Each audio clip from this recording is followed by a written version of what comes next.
Sir ఆహనా పెళ్ళంట మీరు comedy హాస్యం గుర్తు చేశారు కాబట్టి అద్భుతమైన మీరు చేసిన అన్ని పాత్రల్లో బాగా గుర్తుండిపోయే కొన్ని పాత్రల్లో ఇది కూడా ఒకటి.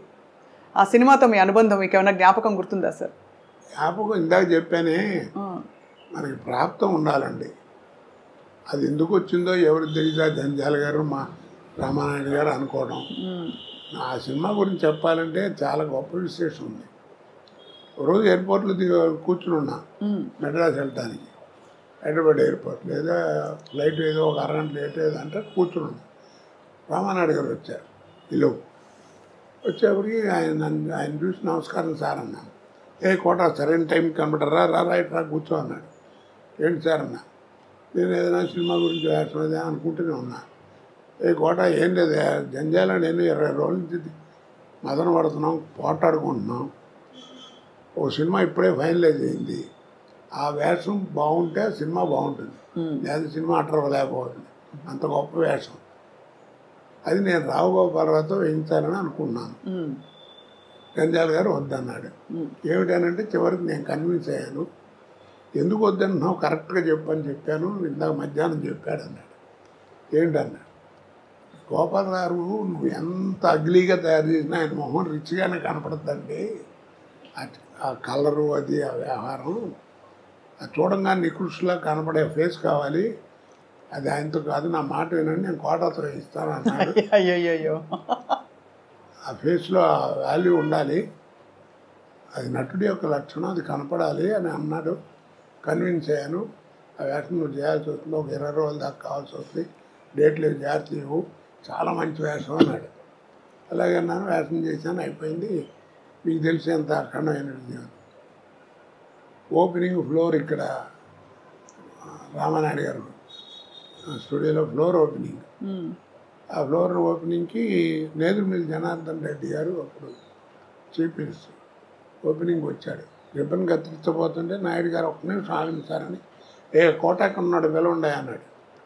ఏంటి నన్ను పిలుస్తున్నాడు, నేను వెళ్ళి ఉంచున్నాను. వీడి సినిమాలు చూస్తుంటారు, వీడి తంతు ఉంటాడు, ఇంకోడు ఉన్నాడే వాడు, వీళ్ళిద్దరు కామెడీ భలే ఉంటుందని సరదాగా మాట్లాడాడు. సరే ఈ లోపల టైం మొత్తం పోతుంది, ముహూర్తం కట్ చేశారు, అయిపోయింది.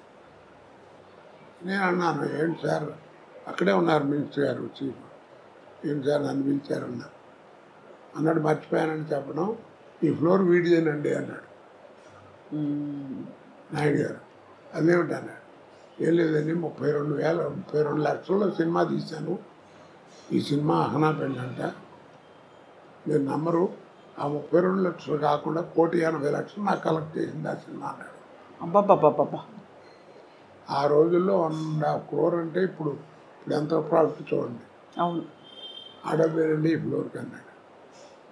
ఇప్పుడు సార్ 1.5 crore అంటే ఆ రోజుల్లో అంత ఎక్కువ. ఇప్పుడు అసలు ఒక రోజు సినిమా 15-20 కోట్లు అంటే కూడా కంటి కానట్లే కదా సార్.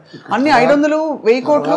ఇప్పుడు రామారావు ఎంత తీసుకున్నాడు ఎవరికి తెలియదు, కృష్ణ గారు ఎంత తీసుకున్నాడు తెలియదు, సోమబాబు ఎంత తీసుకున్నాడు తెలియదు, ఎంత పెట్టి సినిమా తీశారో తెలియదు.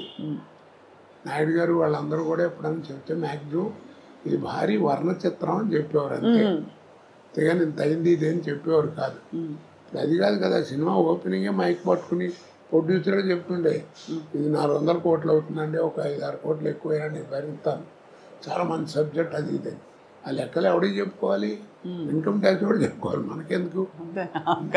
ఇందాక చెప్పానే, సినిమా చూసేవాడికి నువ్వు ఎంతలో తీసేవాడు ఎవడికి కావాలి, సినిమా బాగుందా లేదా. ఇప్పుడు చిన్న సినిమా 4 కోట్లు తీసిన సినిమా 40 కోట్లు వసూలు చేస్తుంది, దానికి ఏమంటా నువ్వు ఏమండి.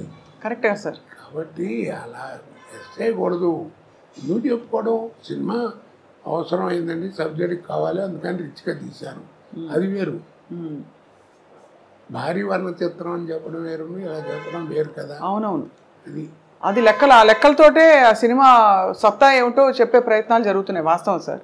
సార్ మీరు ప్రాణం ఖరీదు నుంచి మొదలుపెట్టిన తర్వాత మీకు వచ్చే ఒక్కొక్క పాత్ర వాటంతట అవే వచ్చిన పాత్రల అంటే ఎందుకంటే రకరకాల పాత్రలు వేశారు కాబట్టి ఈ పాత్రకి మీరు బాగుంటారు అని మీరు మళ్ళీ అక్కడి నుంచి క్యారెక్టర్ రోల్స్లోకి వెళ్ళడం మధ్యలో, తర్వాత హాస్య నటుడుగా, విలన్గా అన్నీ పండించారు కదా సార్. ఇప్పుడు ఫోటోలు కనబడుతున్నాయి కదా. అవును సార్. వీటిలో ఏ క్యారెక్టర్ మీరు నమ్మరండి, నాకు ఓ రోజు ముందు పిలిచి చెప్పింది లేదు.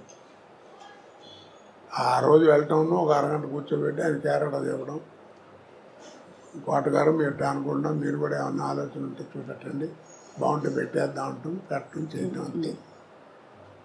మీరు నమ్మరు ఆ మాట. ఆ టైం కూడా లేదండి. కాకపోతే నన్ను కన్సల్ట్ చేసిన 4-5 వేషాలు ఉన్నాయి. అవేంటంటే ఆ బట్టలు చేయటం న్యాచురల్గా ఉండాలి. అవును, గంజాల గారి సినిమాలో వాటిలో విగ్గులు యాక్సెప్ట్ చేసేవారు కదా. వాళ్ళు 4 సినిమాలు చేస్తున్నాం, నీకు విజ్ఞానం అనేది ఎక్కడ ఉంది ఏంటి చూసుకుని ఆ టైం చూసుకుని సేవ్ చేసి కరెక్ట్గా పెట్టేవారు. అంతే తప్ప నాకు మిగిలింది ఏమన్నా అన్నీ అక్కడికక్కడ ఆన్ ద స్పాట్. అంటే ఒక రోజులో సార్ మీరు బిజియెస్ట్ టైంలో ఎన్ని గంటల ఎన్ని కాల్ షీట్స్ ఉండేవి? నేను మ్యాక్సిమం 4 చేశానమ్మా. 4 సినిమాలు 3 స్టేట్లో పనిచేశాను ఒకరోజు. ఒక్క రోజులో కన్నడ పొద్దున హైదరాబాదు, మధ్యాహ్నం తమిళ్, ఈవినింగ్ బెంగళూరు. పెళ్లి చేసి మళ్ళీ మార్నింగ్కి వచ్చి హైదరాబాద్ ఎయిర్పోర్ట్లో స్నానం చేసి మళ్ళీ షూటింగ్ వచ్చాను. మద్రాసులో ఉండేవాడిని. ఇప్పుడు ఇంత సెక్యూరిటీ లేదుగా అప్పుడు. అవును, కానీ చాలా ఎంత విస్తారమైన కెరియర్ సార్ మీది. మీకు బాగా ఇష్టంగా మీరు పనిచేసిన దర్శకులు ఎవరు సార్? నేనే కాదండి, ఒక విషయం చెప్తాను, అందరికీ చెప్తాను ఆర్టిస్టులకి, విసుక్కోకుండా ఎప్పుడు కూడా ఇప్పటిదాకా షూటింగ్ చేస్తే మళ్ళీ రమ్మంటున్నాడు అనుకోదానికి అట్లా విసుక్కోకండి. ఏ అంటారు ఏం లేదు, ఆర్టిస్ట్కి ఒక టైం అంటూ వస్తుంది. నీకు ఆ టైం వచ్చిందంటే నీకు టైం ఉండదు. అంతే, గొప్ప మాట సార్ అది. ఆ టైం వచ్చిందంటే టైం ఉండదని. టైం ఉండదు నీకు, అంతే. అంటే బాగా వెలుగుతున్నట్టు అదంతే, నీకు టైం ఉండదు, నీకు భోజనానికి కూడా టైం ఉండదు. కానీ తర్వాత వెనక్కి ఆ టైంలో జాగ్రత్తగా ఉండాలి. అది ఆరోగ్యం అన్ని రకాలుగా. ముందు ఫస్ట్ బిహేవియర్, ఆహార వ్యవహారాల్లో, మాట భాషలో, అవతల వాళ్ళతో మాట్లాడటం, ఇవన్నీ జాగ్రత్తగా ఉండాలి. ఉంటే లాంగ్ లివిటీ ఉంటుంది. లేకపోతే ఎట్ట వచ్చిందో అట్ట అయిపోతుంది. ఎంతమంది చూసాం మన మహానుభావులు, సీనియర్స్ కదా. అవును సార్, ఆస్తులు పోగొట్టుకుని చివరికి అడుక్కునే పరిస్థితికి వచ్చారు. వాళ్ళకి ఏం కర్మ చెప్పండి. అదే బిహేవియర్. కాస్త మనకు మంచి టైం వస్తుంది. టైం వచ్చినప్పుడు టైం ఉండదు. ఆ టైంలోనే మనం జాగ్రత్తగా ఉండాలి. ఏ రకంగానో ఏదో భగవంతుడు నాకు నా పెళ్ళాం పెళ్ళి వాళ్ళ అదృష్టం బాగుండి అలాంటివి ఏం జరగలేదు, ఏదో వెళ్ళిపోతాను అంతే.